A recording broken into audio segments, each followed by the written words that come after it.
News world में आपका स्वागत है और मैं हूं मोहम्मद कमर खान। कोरोना महामारी के चलते पूरा देश जो है ग्रसित होता दिखाई दे रहा है और ऐसे में न सिर्फ केंद्र सरकार की बल्कि राज्य सरकारों की गंभीरता भी बढ़ती दिखाई दे रही है और चिंताएं भी साथ में बढ़ गई क्योंकि लगातार कोविड-19 पॉजिटिव मरीजों का आंकड़ा जो है बढ़ता दिखाई दे रहा है। जब आंकड़े बढ़ रहे हैं तो मौत के आंकड़े में भी इजाफा हो रहा है। और वहीं उत्तर प्रदेश को लेकर बात की जाए तो उत्तर प्रदेश में कोरोना संक्रमण के कारण अब तक 1348 मौतें हो चुकी हैं। वहीं पिछले 24 घंटे में 2712 नए मरीज अब तक सामने आ चुके हैं। ये जानकारी प्रदेश के अपर मुख्य सचिव स्वास्थ्य अमित मोहन प्रसाद ने दी और आपको बता दें, उन्होंने कहा है कि प्रदेश में अब कोरोना के सक्रिय मामलों की कुल संख्या 21,711 हो गई है। पूरी तरह ठीक होकर डिस्चार्ज लोगों की संख्या 37,712 हो गई है। तो एक्टिव मामले जो हैं 21 हैं, 21,000 से ऊपर हैं और वहीं जो लोग स्वस्थ हुए हैं उनका आंकड़ा देखा जाए तो 37,000 से ऊपर पहुंच गया है। और अब तक मौत का जो आंकड़ा है वो भी बढ़ता दिखाई दे रहा है। 1348 लोगों की अब तक मौत हो चुकी है। और इतना ही नहीं, और जिस तरह से लगातार संक्रमित मरीजों के जो आंकड़े बढ़ रहे हैं उसमें मंत्रियों से लेकर कैदियों तक कोरोना पहुंचता दिखाई दे रहा है। जी हाँ, जेलों में भी कोरोना ने दस्तक दे दी है। मंत्री भी जो है इसकी चपेट में आने लगे हैं। उत्तर प्रदेश सरकार के कई मंत्री कोरोना की चपेट में आ गए हैं। झांसी की बात की जाए तो यहाँ 202, बलिया में 160 कैदियों को कोरोना पॉजिटिव हुआ है। और सीधे चलेंगे लखनऊ, हमारे साथ जुड़ गए हैं स्टेट एडिटर आर.सी. भट्ट साहब। भट्ट साहब, उत्तर प्रदेश में कोरोना संक्रमण मामलों को लेकर देखा जाए तो कहीं भी अंकुश होने की स्थिति फिलहाल अभी दिखाई नहीं दे रही है। लगातार हर रोज मामले बढ़ते ही दिखाई दे रहे हैं और अब तो मंत्री भी चपेट में आ रहे हैं और इस कोरोना ने प्रदेश की जेलों में भी दस्तक देना शुरू कर दिया है। क्या कहें? कमल, सबसे पहले तो उत्तर प्रदेश के स्वास्थ्य मंत्री जय प्रताप सिंह कोविड-19 पॉजिटिव पाए गए। उत्तर प्रदेश का स्वास्थ्य विभाग पहले से बीमार था। लगातार यूपी सीएम योगी आदित्यनाथ कोशिश कर रहे थे। पहले भी स्वास्थ्य मंत्री जब कनिका कपूर का मामला हुआ था तो उस समय भी वो आइसोलेट हुए थे और उनकी जांच हुई थी, तब निगेटिव पाया गया था। लेकिन अब जिस तरह से उनकी ट्रूनेट मशीन से जांच हुई और वो पॉजिटिव पाए गए, उसके बाद सैंपल उनके लिए गए हैं, फाइनल सैंपल गए हैं और वो उसकी रिपोर्ट आनी बाकी है। यानी कि उत्तर प्रदेश का स्वास्थ्य विभाग तो बीमार था ही, उत्तर प्रदेश के स्वास्थ्य मंत्री भी बीमार हो गए कोविड-19 से। जी, तो जाहिर सी बात है, धीरे धीरे कोविड-19 का जो प्रकोप है वो पूरे उत्तर प्रदेश में बहुत तेजी से फैल रहा है।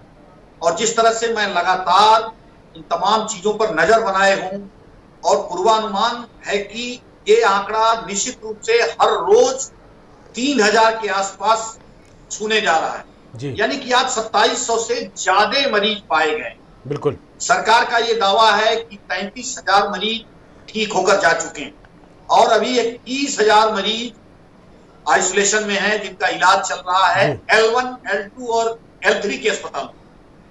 अब सरकार के सामने विकल्प क्या है?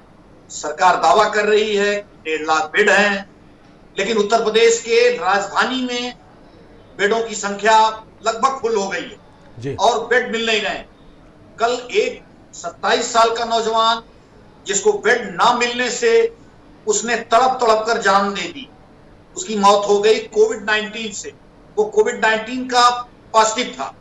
सरकार को अब कहीं न कहीं चेतना पड़ेगा और बड़ी कोशिश करनी पड़ेगी, क्योंकि उत्तर प्रदेश में कमर आज की जो संख्या है 24 घंटे की 50 लोगों की मौतें हुई। यह अब तक का सबसे बड़ा आंकड़ा है। 50 लोगों की मौत निश्चित रूप से अब तक ये 25 मार्च से अब तक का ये सबसे बड़ा आंकड़ा है। सरकार को बिल्कुल चेत जाना चाहिए, लेकिन धीरे धीरे जिस तरह से इसका असर हर जगहों पर, हर व्यक्तियों पर लगातार पड़ रहा है, ये संक्रमण बिल्कुल सामुदायिक संक्रमण की दिशा में बढ़ रहा है। उत्तर प्रदेश की जेलें भी अछूती नहीं है। झांसी की जेल में 202 पॉजिटिव मरीज पाए गए। बलिया की जेल में 160 मरीज पॉजिटिव पाए गए। बड़े अधिकारी इससे ग्रसित हो रहे हैं। आईजी रैंक का अधिकारी नवनीत सिकेरा पॉजिटिव पाए गए। तो ये कहीं न कहीं देखा जा रहा है कि उत्तर प्रदेश में कोविड-19 का जो कहर है वो लगातार फैलता जा रहा है। सरकार की जो तैयारियां हैं वो नाकाफी हैं सरकार ने इस पर ध्यान नहीं दिया था। मुख्यमंत्री की ये जरूर कोशिश रही है थी कि इस पर काबू पाया जाए तेजी से, लेकिन सरकार के जो अधिकारी हैं वो लगातार कहीं न कहीं गुमराह कर रहे थे, और जिससे ये भयावह स्थिति पैदा हुई। तो जाहिर सी बात है, अब इसका प्रकोप उत्तर प्रदेश के ग्रामीण क्षेत्रों में, जेलों में, मंडियों में, हर वो जगहों पर तेजी से पांव पसार रहा है। और सबसे बड़ी बात यह है कि जो उत्तर प्रदेश की राजधानी लखनऊ है, वो भी पूरी तरह से ये ग्रसित हो गई है कोविड-19 से। सरकार ने 2 दिन का लॉकडाउन रखा है, यानी कल शनिवार है और उसके साथ साथ परसों इतवार है, यानी 2 दिन का लॉकडाउन। तो इस 2 दिन के लॉकडाउन में निश्चित रूप से सरकार को इसका कोई बहुत फायदा मिलता नहीं नजर नहीं आ रहा। सरकार को कमर और भी कड़े कदम उठाने पड़ेंगे निश्चित रूप से, क्योंकि जिस तरह से लगातार ये कोविड-19 का संक्रमण धीरे धीरे करके सामुदायिक संक्रमण की तरफ बढ़ता जा रहा है, उसके तरफ अपने संसाधन बढ़ाने पड़ेंगे। सबसे पहले तो बेड की जो दशा है उसको हर जनपदों में लगातार तेजी से बढ़ानी पड़ेगी। ऐसी जगहों को लेना पड़ेगा जहां आइसोलेशन बेड बढ़ा सके, लेकिन जब बेड खरीदे नहीं गए तो बेड कहां से बढ़ाए जाएंगे, ये भी एक बड़ा सवाल है। उत्तर प्रदेश के प्रमुख सचिव स्वास्थ्य जो अपर मुख्य सचिव हैं, ये और रजनीश दुबे जो अपर मुख्य सचिव चिकित्सा शिक्षा हैं, दोनों लोगों ने कहीं ना कहीं मुख्यमंत्री को गुमराह किया, संसाधनों को बढ़ा चढ़ा के बताया, जिसका नतीजा अब यह निकल रहा है कि मरीजों को बेड नहीं मिल रहा है, लोगों की मौतों का आंकड़ा तेजी से बढ़ रहा है। 50 मरीज का आंकड़ा जो अब तक सबसे अधिक है वो पाए गए हैं। तो ये कहीं ना कहीं अब जाके सरकार को और ध्यान देने की जरूरत है। लगातार जिस तरह से मौतें हो रही हैं, निश्चित रूप से उत्तर प्रदेश इतना बड़ा प्रदेश है, 23 करोड़ से अधिक की आबादी है, 50,000 जांचें आज हुई हैं, यानी 24 घंटे में। सरकार को इन जांचों को 1 लाख करना पड़ेगा, क्योंकि 24 करोड़ की आबादी तक अगर आपको पहुंचना है तो कम से कम 1 लाख की जांचें आपको करनी पड़ेंगी, और निश्चित रूप से 2 लाख के आसपास आपको बेड बनाने पड़ेंगे। आइसोलेशन बेडों की संख्या जब तक 2 लाख नहीं रहेगी तब तक उत्तर प्रदेश में लोगों को अच्छी तरह इलाज नहीं मिल पाएगा, और अपने संसाधन बढ़ाने पड़ेंगे। तो ये कुल ओवरऑल उत्तर प्रदेश की दशा है, दिशा है। बिल्कुल, दशा काफ़ी चिंताजनक होती जा रही है उत्तर प्रदेश की। स्वास्थ्य विभाग भले ही लाख दावे करे कि व्यवस्थाएं सुदृढ़ हैं, माकूल इंतजाम किए गए हैं स्वास्थ्य सुविधाओं को लेकर, लेकिन कहीं ना कहीं स्वास्थ्य विभाग के दावे खोखले साबित होते दिखाई दे रहे हैं और खुद विभाग बीमार होता दिखाई दे रहा है। विभाग अब स्वास्थ्य मंत्री भी कोरोना की चपेट में आ गए। ऐसे में सबसे बड़ा सवाल निकल कर यही सामने आ रहा है भट्ट जी कि जिस तरह से शासन और प्रशासनिक स्तर पर दावे किए जा रहे थे कि माकूल इंतजाम उत्तर प्रदेश में है, किसी भी तरह की कोविड-19 पॉजिटिव मरीजों को जो है असुविधा नहीं होने दी जाएगी, उनको परेशान नहीं होने दिया जाएगा। लेकिन हाल ही में आपने बताया कि एक युवक की कैसे तड़प कर मौत हुई क्योंकि बेड नहीं मिले।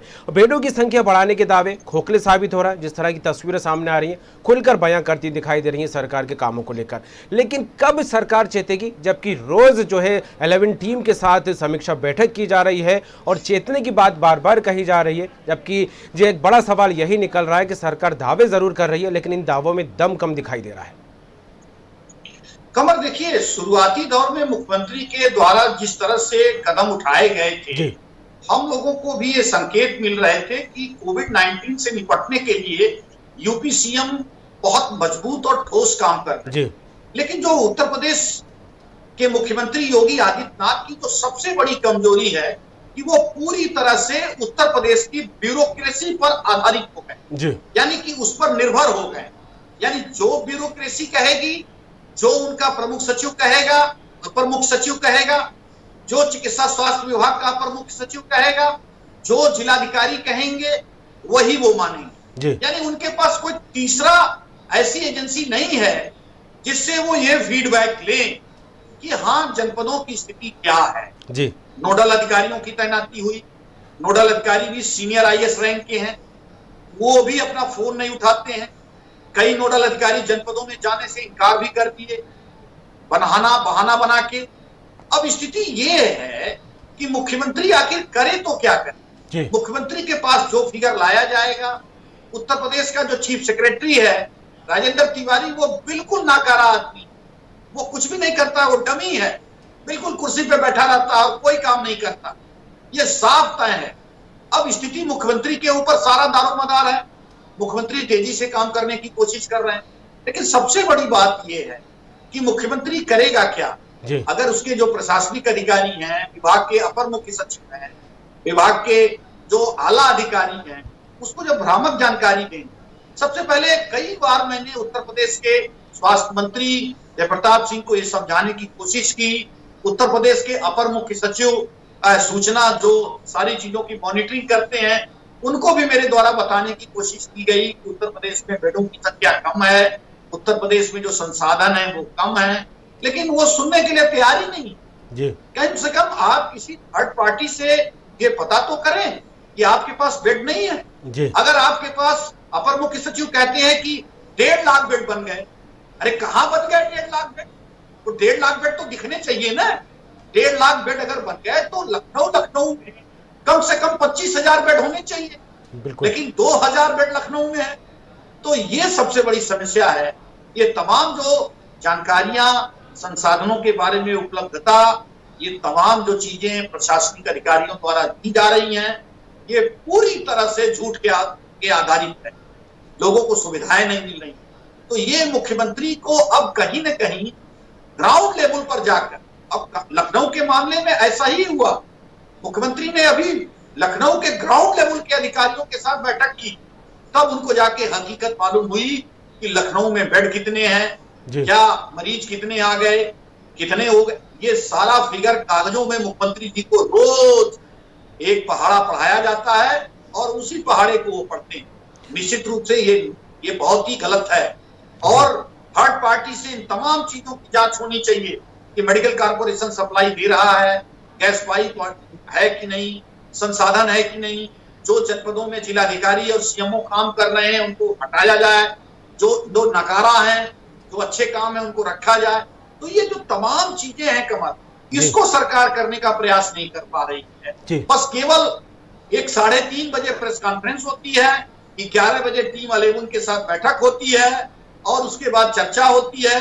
कानपुर में मरीज बढ़ते जा रहे हैं, आगरा में बढ़ते जा रहे हैं, जेलों में पूरी तरह से संक्रमण फैलता जा रहा है। अब क्या करेगी सरकार जी? सरकार को एक बड़ा ब्लूप्रिंट लाना पड़ेगा, मजबूत ब्लूप्रिंट लाना पड़ेगा और आइसोलेशन का बेडों की परचेज करनी पड़ेगी और उसके साथ साथ ऐसी जगहों को बेड बनाने पड़ेंगे जिसमें काफी जगह हो, सारे संसाधन हो, ऑक्सीजन पाइपलाइन, सिलेंडर हो। तो ये तमाम व्यवस्थाएं निश्चित रूप से करनी पड़ेंगी, तब जाके उत्तर प्रदेश की जो है ये कोविड-19 के संक्रमण से काबू पाया जा सकता है।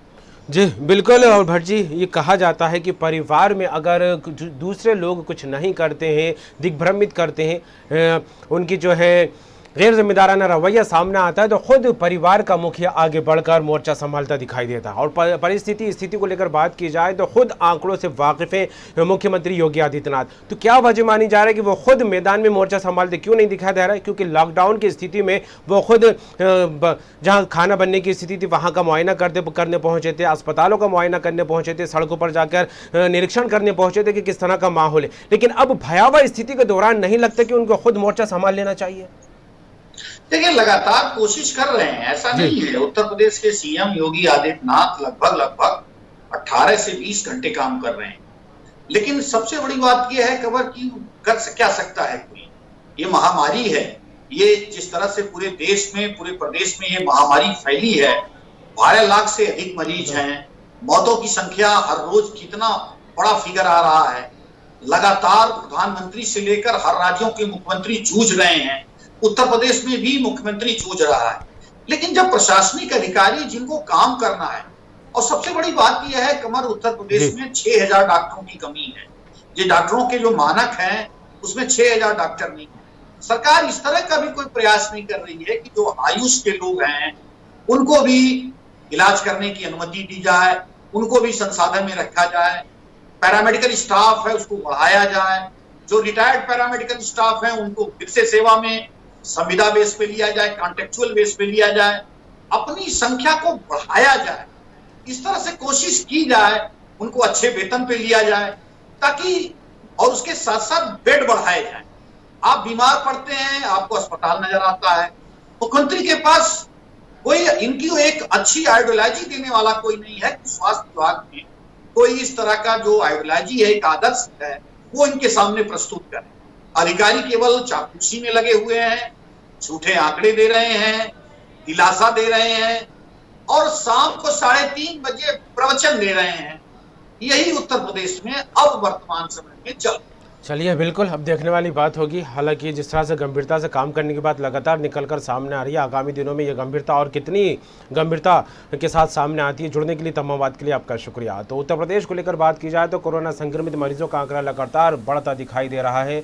बिस्तरों की कमी महसूस की जाने लगी है। हालांकि प्रशासन के स्तर पर या शासन स्तर पर बात की जाए तो इस बात को लेकर लगातार दावे किए जा रहे थे कि उत्तर प्रदेश में स्वास्थ्य सेवाएं जो है सुव्यवस्थित कर दी गई हैं, लेकिन बावजूद इसके जो तस्वीरें सामने आ रही हैं, एक अलग ही मायने सामने निकलकर सामने आ रहा है। क्योंकि हाल ही में एक युवक की तड़पते हुए सिर्फ इसलिए मौत हो गई कि उसको बिस्तर नहीं मिला, कोविड पॉजिटिव था वो मरीज। और इस तरह के आंकड़े लगातार बढ़ते दिखाई दे रहे हैं। टीम 11 की लगातार बैठक होती है, समीक्षा होती है और शाम तक इस समीक्षा के बाद प्रेस कॉन्फ्रेंस करके उत्तर प्रदेश की कोरोना संबंधी जो जानकारी है मीडिया के सामने साझा की जाती है। लेकिन बावजूद इसके उत्तर प्रदेश में जो लगातार बढ़ता आंकड़ा है कोरोना संक्रमित मरीजों का, वो कम होता दिखाई नहीं दे रहा है। वह जिस तरह से दावे किए जा रहे हैं कि स्वास्थ्य सेवाओं में पूरे इंतजाम किए गए हैं, लेकिन फिर भी आंकड़े लगातार बढ़ रहे हैं। आंकड़ों के साथ साथ मौत का आंकड़ा भी, मौत का गिराफ भी लगातार बढ़ता दिखाई दे रहा है। फिलहाल देखने वाली बात होगी कि उत्तर प्रदेश की योगी आदित्यनाथ सरकार आगामी दिनों में इसे लेकर क्या कुछ कदम उठाती है।